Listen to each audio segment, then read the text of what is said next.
Hi, sir. Hi, Welcome on with Hi, us. Pawan. Thank you. I hope you're doing well.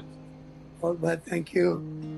So, just before you joined in, I was giving them a quick introduction. I would like to repeat myself once since you're here. Mr. A.D. Singh is one of the most senior restaurateurs in the country. He's been around for decades, creating some of the most successful brands the country has ever seen. Recently, one of his restaurants turned almost more than 2 decades, which is Olive. Uh, and he's online with us today to speak to us about building brands that move on for decades, how to build successful brands, what is the brainstorming session, and what is the entire philosophy behind building successful brands, and how do you move on to sustain them without actually getting into discounting. So that is what our topic is for today. Sir, we have a lot of budding restaurateurs who are online with us right now. So this is something that everybody is really looking forward to, and also I think via this session we just want to give them some way forward on what can they do during the quarantine. So once things end and once everybody gets back to work, what are the steps that they can take to build something on the lines of what you've done. So yes, welcome on chat, and I just hope the entire team at the Olive Group is safe and healthy and at home and is taking care of themselves. Listeners and viewers as well. I'm looking forward to reaching out to everyone. It is a very tough time, and hopefully, some sort of tips from today's session may help everybody get back on their feet when all this is over. So, let me share a bit about my journey, how our company works, what sort of focus on our brands do we do. I have to say, over my almost 30 years now in the industry, what I've seen is that our industry is so glamorous, exciting, it has a great future. So people, who can cook well or they have an idea, they just rush into it, put in their family's savings, borrow money, and start. And what I've noticed in so many cases is that they don't work hard enough on what their idea is.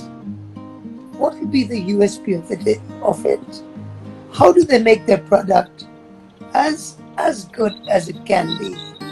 Right. And I think that's key. And that's what I really work hard on before we start anything. Sometimes my top people and I, we've been discussing over a year, 2 years sometimes, on an idea before we actually get down to bringing it out. And when we do, we look at all aspects of it. What's the concept? What's the USP? What food are we trying to serve? Beverage, price points, positioning of space, importance of bar, look and feel of space, or communicating of what we are, what is our identity. And we feel that the more time that we spend on creating our brand in advance, the better the chance of connecting to our target audience, which of course in the end is what we all need to survive in the business. As you all know today, the number of restaurants in the marketplace are so many more than when I started 30 years ago. And it's very competitive. The audience also, sadly, is more fickle, but that's their right, their choice. And to keep them coming back, to build new audiences, it really comes down to what is your brand all about? What are you trying to say about yourself? And if that can resonate with your target audience, then you're doing well and you've got a strong future ahead. Right. And I think so. This also is about having specific brands in specific city, catering to a specific target group of audience so that it really connects. And we know that Olive Group has a lot of different brands under it. So can you just take us through the different brands that you have and what is the sort of positioning that you've done for each one of them? The Olive Group, of course, our mother brand is Olive. The about 7, 8 years ago, after the 2008 and 2011 downturns, I decided to create a set of casual dining brands along with our senior teams and our investors. And we created, our first one was Monkey Bar, India's first gastropub, still going strong. Our next one was Fatty Bao, a very, very good Pan-Asian brand. And inspired by them, I then created Soda Bottle Opener Wala, my tribute to the dying out of the Irani cafes, over time. After that, we've created Toast and Tonic, which is a bit more upmarket, your East Village cafe style. We've created, my wife and I both love Japanese, which was surprising to me because she was largely vegetarian. And it gave me the confidence to start a series of Japanese restaurants for the last 12 years now or so. Currently, we have the brand Guppy in Delhi. It's been there about 6 years or so, I'd say now. We've got an Indian cocktail bar, probably India's first Indian cocktail bar called Ek Bar in Delhi as well. And about 2 years back, about 1.5 years back, I opened a cafe called the Grammar Room next to the Olive in Delhi, which has been very successful. Let me tell you though about how we assess different markets, as you were saying, in different cities, and how did we therefore figure out what brands to put there. Probably the best example would be to look at the Olive growth story itself. Olive is a casual fine dining brand, and our APCs there would be close to 2,000 rupees a head. And we, over the last few years, did have the confidence that every city has that sort of market. So when we were going to go into Hyderabad, instead of opening an Olive there, we opened an Olive bistro. It's on a lake. It's a lovely, lovely setting. It's one of our most beautiful olives. But our product, we created a new product, and which we felt would fit in very well with the big emerging new market of Hyderabad. Youngsters got money, want to try out things, want to feel comfortable and not intimidated. And so we created a bistro where our menus were much more, I'd say, what they'd be comfortable with. Pizzas and pasta, of course, but also more focus on burgers and sandwiches, which are not there within the Olive brand itself. Right. Also, we focused a lot on our bar nights there. And then about 2-3 years ago, we were able to open our first brewery, microbrewery within the premises called the Hoppery, which fitted in very well with that bistro positioning. It's been about 7-8 years now, and that Olive Bistro is still going very well. I think, as I was saying earlier, because of the time spending and understanding your audience, the marketplace there, and then giving them a product which hopefully they will be attracted to and comfortable. Right. So we actually have here in the comments, a lot of people are commenting that Monkey Bar is my favorite since the day of the launch. Somebody commented that Olive Bandra is like home. Somebody else commented Grammar Room is one of my most favorite places to be at. So starting these places requires a very, very strong team. And throughout my experience of being in the industry, what I know is there are two specific things that differentiate one brand from the other. One is definitely the product that you create, and part number two is the people behind the place, right? It's all the effort that the people put in to create a specific product, and even after that, how do they carry it out? How do they converse with their customers, and how do they stay in touch with each and every person who drops by? So considering that is that integral a part of building any restaurant, how do you go about getting this team together, and what is your secret formula of making the winning team, I would want to say? Okay, first, Pawan, I'd just like to say thank you all for your kind comments. I've also been seeing them scrolling, and it's always a very good feeling to read about people enjoying our restaurants. That's what we really work for and live for. Thank you. In terms of building great teams, yes, I think we have one of the best teams in the country. And I would attribute that partly to the fact that I myself, and as such the company, our investors from day one, we really believe that the most important resource in our company is our people. We have worked hard over the years to build, really, to treat them like family and build a family feeling for all of them. I could never have done this alone, and I think I've been lucky to be able to get some great guys.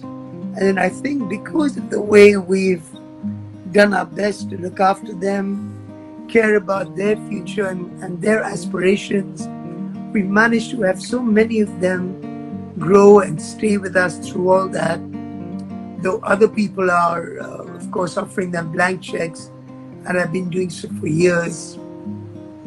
Two particular initiatives that our company took that I think have had to love. One was we had two very good people who've been with us a long time. Chef Manu Chandra, who's amongst the best chefs in the country, and Chetan Rampal, who I think is one of the best operations people in the business. And they had a lot of other options. They were very loyal. They were enjoying their time with us. But they were also, like so many, had that entrepreneurial spirit and were wanting to, build the right future for themselves, which was absolutely fair. So with the support of our investors, we did two steps. One was we opened a subsidiary company with Olive, in which both these very good people, Manu and Chetan, were substantial equity partners with us. And they were the managing directors of that company. They had the day-to-day say. I was on the board of it with them, of course, but the decision-making was theirs. For example, I'll tell you, Monkey Bar actually was not a name that I liked for a gastropub. And 2-3 times I shared that with them, but they loved it. And so that was their decision to open that as Monkey Bar. I think that really gave them the path that they were looking for and has helped them stay with us, helped them grow, helped the brands that they've created and drive grow, and of course helped the parent company grow side by side. The second thing we did, we were the first restaurant company in India to create an ESOP scheme for our teams. ESOP schemes are quite prevalent within the IT industry, but we were the first within the standalone restaurant industry to offer our employees some level of stocks in our parent company. I offered it to our top 15, 16 people about 6-7 years ago. Obviously it was new, so they didn't really understand the value of it. They were a bit skeptical, but 13 of them took it. When we finally had the new investors coming in, it was a rocky year, owing to outside pressures, which most of you know about. So I wasn't able to get them the sort of windfall that I really hoped we'd be able to. But they got a reasonable amount out of their stock options, and I think now really understand the value of those. Right. So I think by these two initiatives, and by the way our company has always been about showcasing, building, highlighting good people, I think that also helps us not only to retain them, but also to attract good people from elsewhere in the industry. Right. And I think that's why we probably have the strongest team within any restaurant group in the country today. That's actually great, and this is definitely something for each and everybody in the industry to pick up. Taking care of your team like this and helping people grow is, I think, some happiness definitely to share, but it's completely another thing to actually feel it while doing it. So that's really great. So Yes, I think getting the right team together and getting started with all the planning for the restaurant. Now, about 4 to 6 months prior to launching a brand, how does AD Singh spend that? Right, this is the final 4 to 6 months of doing the touch ups and getting all your strategies in place, getting ready for the launch, doing your trials, the last bit of the interiors. So, how does this 4 to 6 months go, and where is your attention to detail the most? So I have to say that's probably the best time in the business for me, because creating something is, what really excites me, and what got me into the business, what's kept me in the business. And that's the time when you get the chance to finalize your vision, put all the pieces together, and then work with your best people to execute it the way that you see it. My wife is very, very talented, very creative. So she heads up design with the company and works on some of our brands very, very closely. Soda Bottle, All of Bistro. For many of the other brands, we work with very talented architects that we've been working with for a long time. And so obviously, number one is I get involved with overseeing with them what's happening on the design front. What are we trying to do? And I think as a company, we probably have, and have had for a long time, very, very creative, interesting, fun designs for all our restaurant brands. For a long time, there used to be this debate that why do people go to restaurants? Is it only about food? Of course, good food is a primary driver, but people also want to feel good about where they are, and good design definitely plays a part in that as well. So one, I'm working hard with my design team. Right. Two, I'm working hard with chefs. We have some very, very outstanding chefs within the company.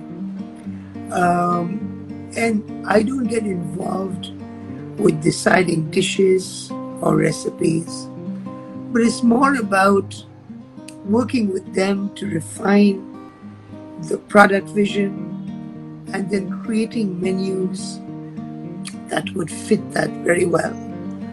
For example, let's say take Soda Bottle Opener Wala. The canvas was very broad for that. Today, a lot of Irani cafes serve everything: Chinese, Indian, North Indian, local, facha, everything. So how to define what the vision of the food should be? What are the parameters? What should we do? What should we not do? What should the structure of it be? So I envisioned Soda Bottle as in a cafe format, which was unusual for Indian restaurants. Right. And I thought, no Asian, no Chinese food, no North Indian. Let's stick with Parsi and Bombay food, which covers a lot of the history of the Irani cafes when they first started. And we've been true to that across our growth across the country over the last 6 years. So, and then from there, the chefs decide what comes onto the menu. They do trials with me. I do tastings, give them my suggestions, and help them create the final menu. Right. That I think is one of the more critical parts that I get very, very involved with pre the opening of a restaurant. With the bar side, I'm just more involved with making sure that the bar side is clear about the vision, what we're trying to do. Like, for example, when we opened Egg Bar, the whole point about there being a section of India-inspired cocktails that you really wouldn't have seen before in our country. And those are our signatures at Egg Bar. And I think what really set us apart, that started that whole trend, within the country. So that's my involvement with design, food, drinks, price points. We have to assess whether it's Hyderabad, whether it's Gurgaon, whether it's Noida. Should a brand's price points be the same as they are, let's say, when that brand started, let's say Bombay or Delhi, as we traditionally started, or Bangalore next round. So we don't have a hard and fast rule. Prices don't have to be the same everywhere. I think people's comfort levels and the sort of levels that we are trying to connect to do vary city to city. And so we work very hard on also trying to get our pricing right pre every opening. Service, the thing about our company, I think what we stand for with service is warmth. Our boys are not from hotels, from very, very different backgrounds and exposures. And we do all the time to training at the restaurants. But I'll be the first one to say that the polish of our boys may not be the same level as a five-star hotel. But what I'm proud of is that the warmth that our customers should be feeling at our restaurants should be second to none. And that's what we look for with all our serving teams, the managers that lead them. We've also been fortunate that many of our managers and our teams have been with us over 10 years. Right. So they've known customers for a very long Yeah. time. And that's great for a customer in the end when he goes to a restaurant and he's recognized, they know what he likes, they remember him. I think that's one of the cores of our business. And it's definitely one of the things that we try to make happen at all our restaurants.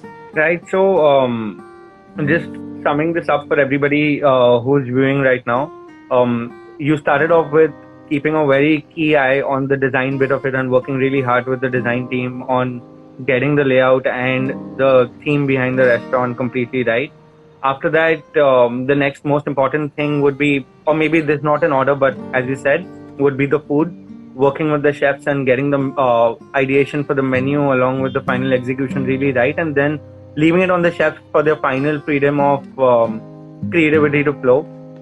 After that would be this bar and the service, where the service should definitely have a lot of warmth for the customers and people who are even coming back, or our regular customers need to really feel home every time they come to the place. There are a couple of things that really make up what you do in the last 4 to 6 months.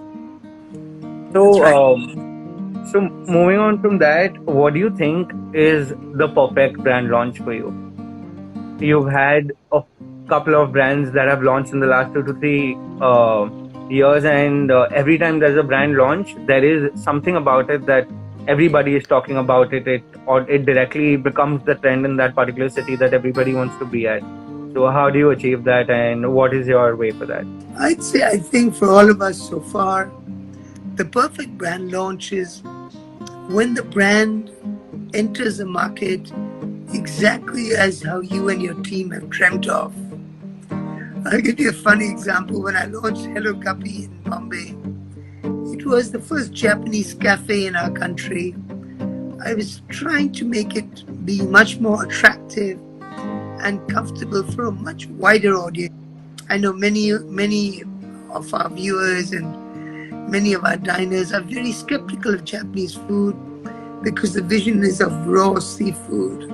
Yeah. It's a delicious cuisine, very healthy, very good for you, I genuinely believe. And so I was trying to launch it with Hello Guppy, very fun interiors, cafe style, portions, crockery, price points, such that it could reach out to a much wider audience. It got delayed a bit, the opening, and I unfortunately had to leave for my summer trip with my children the next day.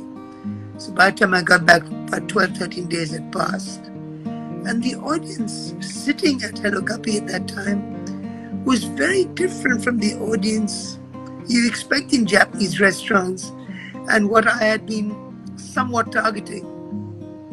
But it was my great joy because it was a very wide, disparate audience, which was exactly the idea of what our cafe should appeal to. And so my team and me felt, hey, don't touch it, sir. This is perfect. And let's just keep working on what we're trying to do. It seems to be working. So that was like, in a way, a perfect brand launch for us. Right.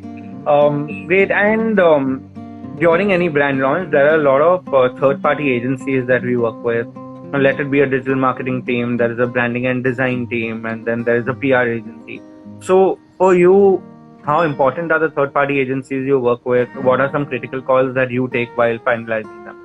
So, for our viewers, listeners, you may not know this, but Pawan himself is very, very good in marketing, in social media marketing, and actually even in creating good brands. He's created and runs Butterfly High next to some of my restaurants, which I think also has been put together very, very well. Thank And you. I believe, in fact, it's a good example of what Pawan's asking. When the role of your marketing people is critical to be able to reach a potential customer.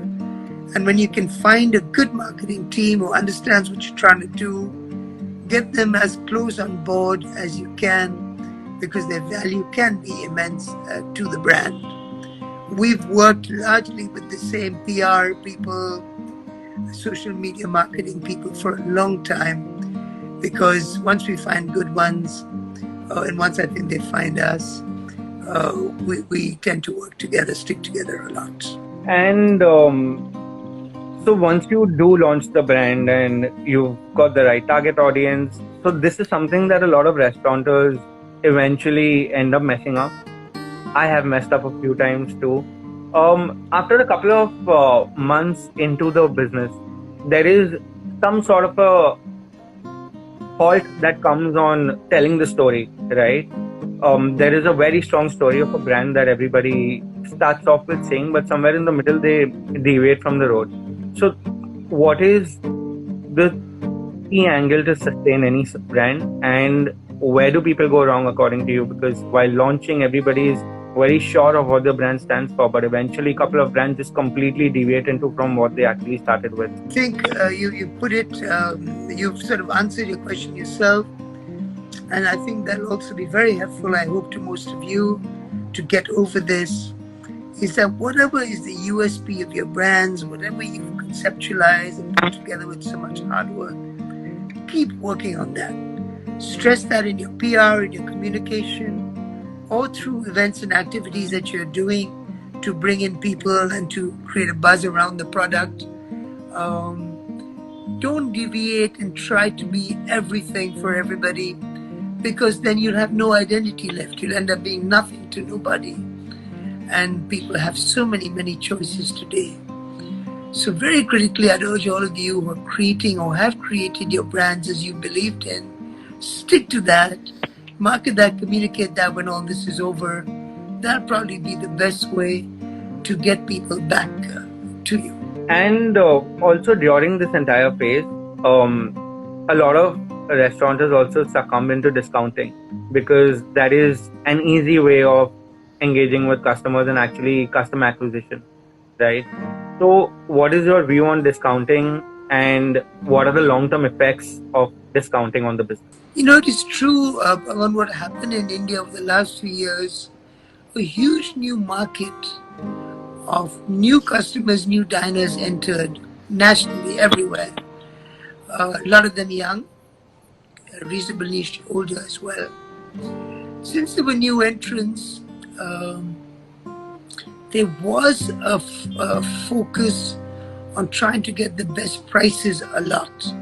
And so people were going from A to B to C looking for best deals. And as a result, a lot of restaurants also just focused on trying to give the best deal to attract customers. Unfortunately, as you realize, there's no end to that. Yeah. You're giving 10 today, the guy next year will give 9, you keep going till you're down to 0. There are no margins, it's not even profitable for you. And most importantly, there's no loyalty bid that way. I'd also like to share with you my own observation, which is now this huge new market of diners that we built nationally that's now come in. They've matured, they're more sophisticated, they're more looking for products, they're more looking for things that resonate with who they are, they're more mature, and therefore we all have a better opportunity now to work harder on our brands, to bring them in and not to worry or focus on discounting and deals. Remember that if you're focusing on deals, the customers you're getting are those that are focused on deals, and they cannot be the backbone of sustaining your business. True.